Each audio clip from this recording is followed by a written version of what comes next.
Welcome to Within the Frame, where we bring the most pressing issues across the globe into focus. I'm Kim Mok-yeon. Iran and Oman appear close to a temporary deal to reopen the Strait of Hormuz, offering a possible path towards easing months of conflict. But major differences remain over Iran's role in managing the waterway, with President Trump says he wants a deal with Tehran, but has kept his position on the Hormuz proposal unclear. Now, at the same time, fears of a wider conflict are growing after Iran warned that another U.S. strike could put energy infrastructure across the Gulf at risk. Now, with Saudi Arabia and other Gulf states pushing for diplomacy, could the region finally be moving towards a breakthrough? For a deeper analysis on this, we connect to Seunghoon Paik, a researcher at the Institute of Middle East Studies. Good to see you. Nice to see you again. And also joining us is Robert Lawrence, senior researcher at the Institute of Middle East and African Affairs. A very big welcome. Thank you for having me on tonight. Good to see you again. Good to see you too. Now let's begin our discussion right away with the latest with Dr. Lawrence first. So like I've said, Iran and Oman are close to a temporary deal to reopen the Strait of Hormuz. If that happens, how significant could that be? Right, well, I have some pretty serious reservations about the durability of any potential Oman-Iran agreement for several reasons. Maybe more than I can actually address in this question, but one big obstacle that stands out, the most obvious one, is that, and we don't know the actual granular details of the deal yet, but through open source data, they're saying that Iran's going to control the incoming traffic into the strait. This has very serious implications with secondary and tertiary consequences that would affect regional and global politics. So again, I have my doubts about the world accepting a deal that would empower Iran to that degree. But hypothetically, if it happens, it could be a paradigm shift. It would be a political strategic defeat for the U.S. Despite overwhelming tactical success, and it would be an astounding political victory for Iran and arguably its global allies, Russia and China, despite Iran taking significant losses while fighting a global superpower. So I think it would be extremely significant if the conflict ended this way, but I doubt very much that the U.S. will capitulate to those demands. Right, indeed. But even though it wouldn't be an actual full reopening, Iran would still have a role in managing shipping. Then how much leverage would that give Tehran, Dr. Paik? I would call it a significant strategic gain for Iran, but as Dr. Lawrence has said, but we could not say it is a complete strategic victory for Iran for time being. So the most important point is that Iran appears to have transformed something it achieved through military coercion during the war into a possible institutional role after the fighting. So before the war, the basic international expectation was that the Strait of Hormuz should function as an international waterway where commercial vessels could transit without requiring political approval from Tehran. But under the proposal now being discussed, Iran would retain some operational role in managing shipping, while Oman would also have a role on the southern side of the strait. So one proposal reported by the AP would effectively divide responsibility with Iran overseeing traffic entering the Gulf and Oman handling outbound traffic. So if that arrangement is implemented, and Tehran could argue that the post-war order recognized that the Strait of Hormuz cannot be managed without Iran. That matters because Iran suffered very significant military losses during this war.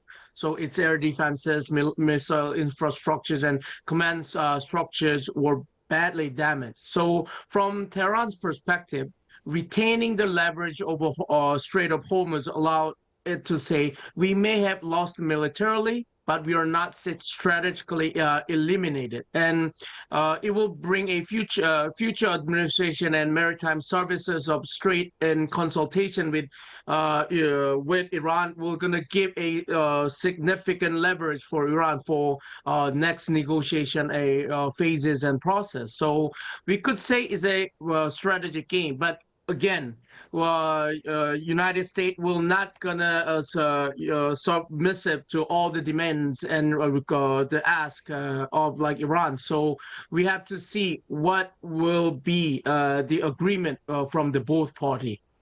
Right. So, as Dr. Beck has mentioned, clearly Washington is pushing back.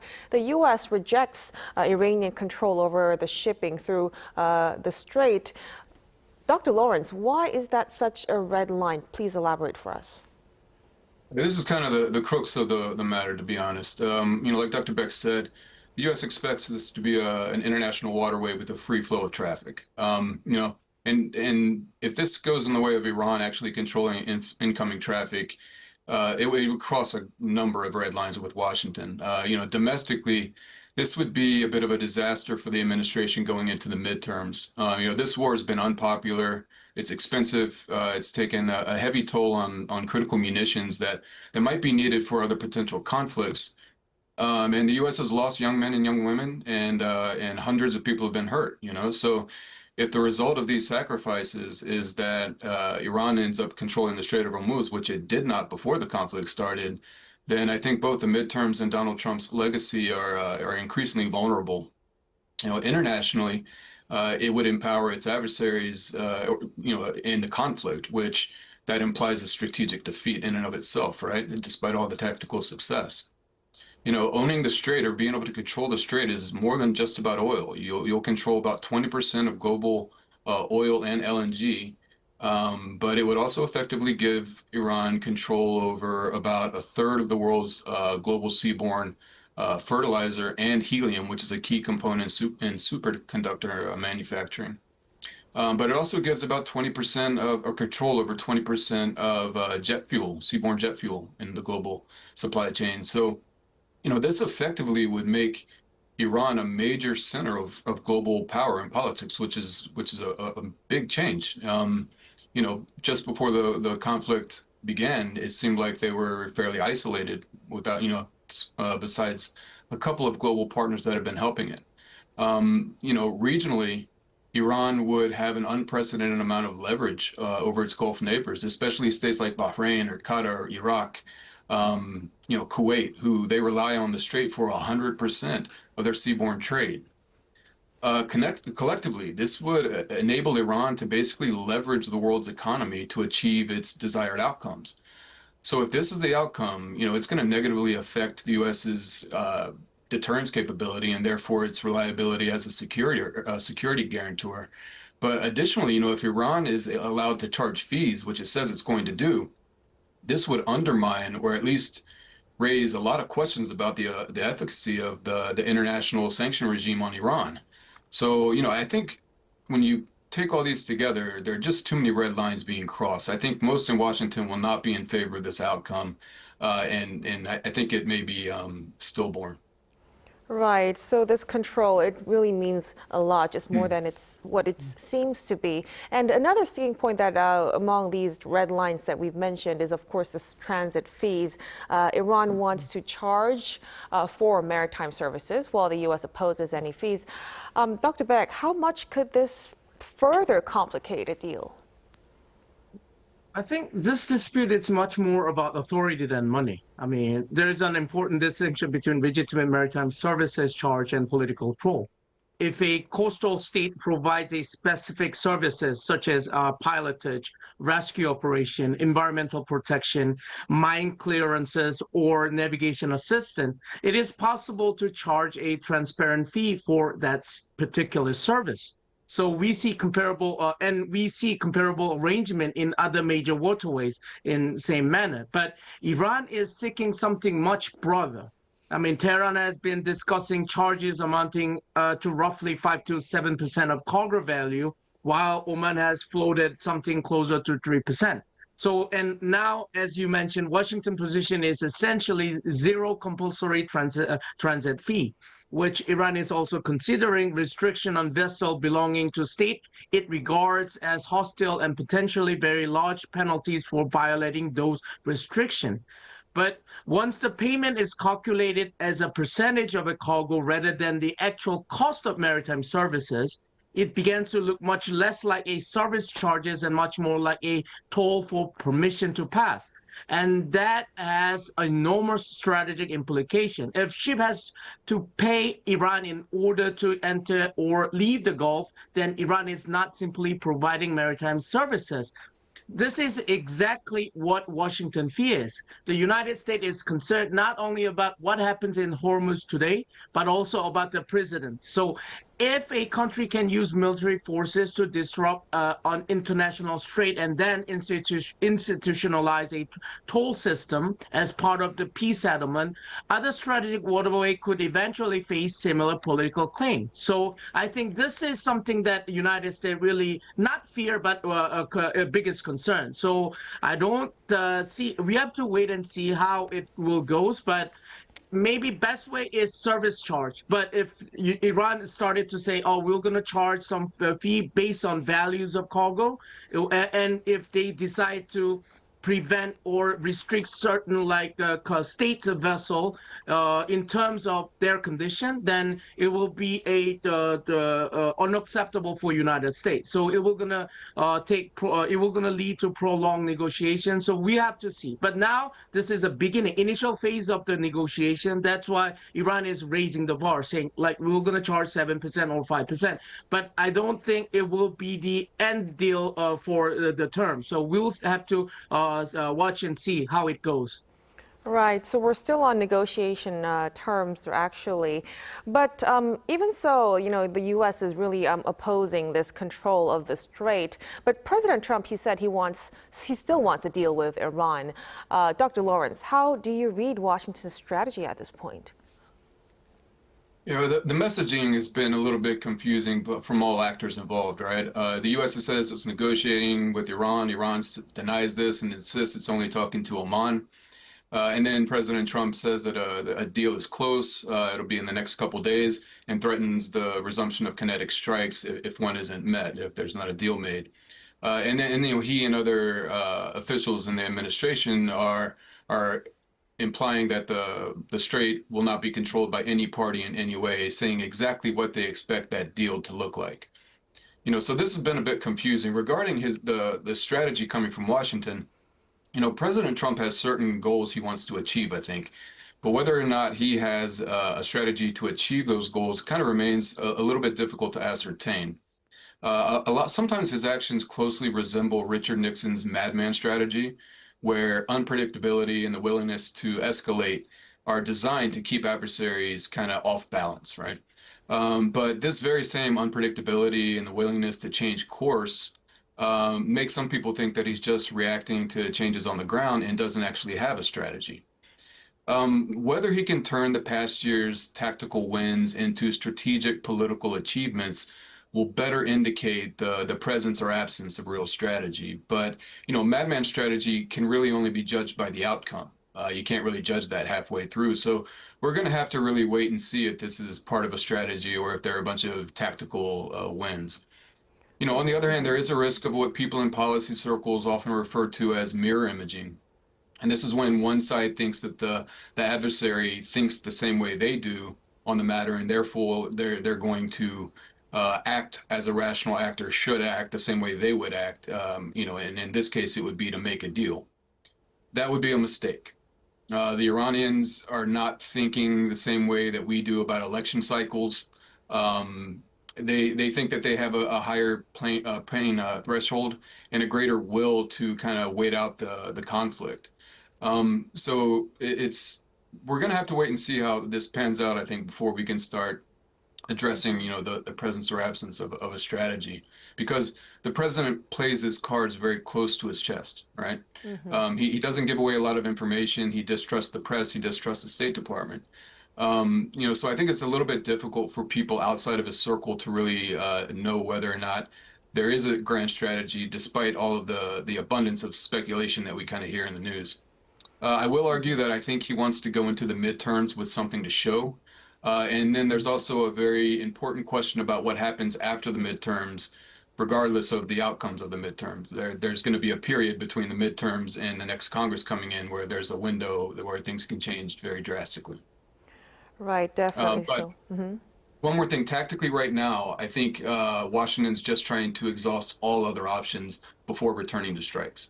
Remember, he's a deal maker. That's what he prides himself on being. He prefers to make a deal, but I don't think he'll hesitate to try to use coercive tactics, use force to get them back to the negotiation tables as he's done over the last year. Right. So again, we are just speculating at this point, and we will really have to see what this unpredictability and this confusion would mean from Washington. But of course, the risk of escalation is still remaining. Iran says another U.S. strike could trigger attacks on the Gulf energy infrastructure. Dr. Paik, how serious do you think is that threat? I mean, they should be taken very seriously, although I would not interpret them as evidence that Iran necessarily wants on all-out war with Gulf states. But this is fundamentally a strategy of coercive deterrence of Iran. So Iran understands that it cannot match the United States conventionally. What it can do is raise the cost of an American attack by threatening countries whose territory, bases and infrastructures are essential to United States operation in the region. Tehran has warned Gulf states that another major U.S. strike could result in attack against oil fields, electricity grids, water infrastructures, and transport network across all the Middle Eastern region. And even Iranian Foreign Minister Arakchi conveyed a warning through contact involving Saudi Arabia, Qatar, Turkey, and Pakistan about this particularly serious. There's a possibility that they're going to attack this critical infrastructures. So because of relatively small numbers of oil processing facilities, LNG terminals, desalination plants, ports, and electricity networks support very large part of this country's economies, like that I mentioned, Saudi Arabia, Qatar, and Kuwait, and other Gulf states. So damaging one facility can therefore have consequences far beyond the immediate military effect. And Iran has demonstrated both capability and willingness in this area. And if we remember, I mean, the 2019 attacks on Saudi Aramco showed how drones and cruise missiles could temporarily disrupt a major share of Saudi production. So, and even during this current war, Gulf civilian and energy infrastructures has again been exposed to Iranian missile and drones attack. And the conflict has demonstrated the vulnerabilities of Gulf states despite their huge investment in security and that protecting energy, water, and economic infrastructures. So, but having, even if I said all this, but I think Iran's political objective is even more important than military threat itself. So Tehran is effectively telling Gulf capitals, say, if Washington escalates, you will also pay the prices. Therefore, you should restrain Washington. That is the tactic of Iran. But however, I have to mention this, Leslie, but even though Tehran is using this tactic, there is also a limit to this strategy. If Iran goes too far and systematically attacks Saudi, Qatari, Kuwaiti, and Emirati infrastructures, it could produce exactly the opposite result. The Gulf state could move from mediation toward to collective military containment of Iran. And if that happens, Iran has had to face another threat other than United States. So Iran has to play this carefully. It's like kind of like playing with the fire. Right, that really shows how quickly another strike could spill beyond Iran itself. So as Dr. Paik has just pointed out, the warning has pushed Gulf states towards diplomacy as well. Saudi Arabia and others have urged Washington to resume talks. Dr. Lawrence, how important is their role in preventing a wider conflict? All right, well, different Gulf states have reacted to the conflict in different ways, but they have demonstrated that they have President Trump's ear at crucial times during the conflict, especially Saudi Arabia. During Project Freedom back in May, when the U.S. tried to open the Strait up by force, Saudi Arabia prevented the U.S. from following through on the operation because of a lack of notification. And just last week, ostensibly, Mohammed bin Salman was able to convince Donald Trump to give talks another chance instead of launching a massive attack. So, they're showing their influence. There's no doubt about it. Regarding prevention of a wider regional conflict, we aren't seeing the whole region engaging in offensive operations, but I think it's important to recognize the regional nature of the conflict because it's been one of the principal strategies of one of the belligerents in the conflict, and fighting through proxies counts. By my count, I think 14 or 15 countries have been attacked by Iran and its proxies during the war. And Iran, along with proxies in 3 regional countries, have been attacked. Additionally, right now, Yemen might be on the precipice of another civil war. Saudi Arabia is taking a more offensive posture. Turkey, Pakistan, and Saudi Arabia are reported to be on the verge of signing a defense pact as of a couple of hours ago. And Israel is intensifying strikes on Lebanon and Gaza. So while there's not an all-out regional shooting war happening right now, the whole region is involved, and the outcomes have very serious consequences for the entire region. Right. Then, Dr. Paik, do you think this could mean that the Gulf states have greater influence over Washington and Tehran now? Yes, I think this is one of the most important structural consequences of war. I mean, the Gulf states are moving from being passive arena of U.S. Iran competition to achieve stakeholders in managing that competition. So their influences come from geography. U.S. military operation depends heavily on bases, airspaces, ports, and logistics in Gulf. At the same time, those countries are directly exposed to Iranian missile and drones. They also control infrastructure that determines the global economic cost of conflict. I'm not going to repeat it again. And increasingly, Gulf states control important diplomatic channels, like as we've been seeing several months. Oman is central to the technical negotiation over Hormuz. Qatar has carried ceasefire proposal, and Saudi Arabia has used its direct relationship with President Trump to push for de-escalation. But greater influences does not mean a vetoes. I mean, Washington can still attack Iran, and Tehran can still escalate. And importantly, there is no single Gulf position. Saudi Arabia and Qatar have generally favored de-escalation. Oman emphasized mediation, while UAE has taken a harder approach, like taking a side with United States. So this points to something bigger. The post-war order is unlikely to become a simple U.S.-Israel Gulf bloc against Iran. So the Gulf state still wants American security guarantees, and some will cooperate with Israel and intelligences and missile defenses, but they also want direct channel with Iran and stronger ties with Turkey, Pakistan, China, and other partners. So I have to say, the Gulf states are no longer simply the arena in which Washington and Tehran compete. They are increasingly shaping the rules of that competition. So now the influences of a Gulf state are enlarging right now in this moment. It's really growing, but still at this point, there's nothing really we can guarantee at this point. So we'll really have to see how things would unfold. But we'll have to leave our discussion right here tonight. Dr. Paik, thank you so much for your insights. Thank you for having me to your show again. And of course, Dr. Lawrence as well. We really appreciate your time. Thank you for having me on tonight. And that'll be all from us on Within the Frame tonight. Be sure to tune in again next time as we continue to explore the stories that matter. Until then, stay informed and engaged.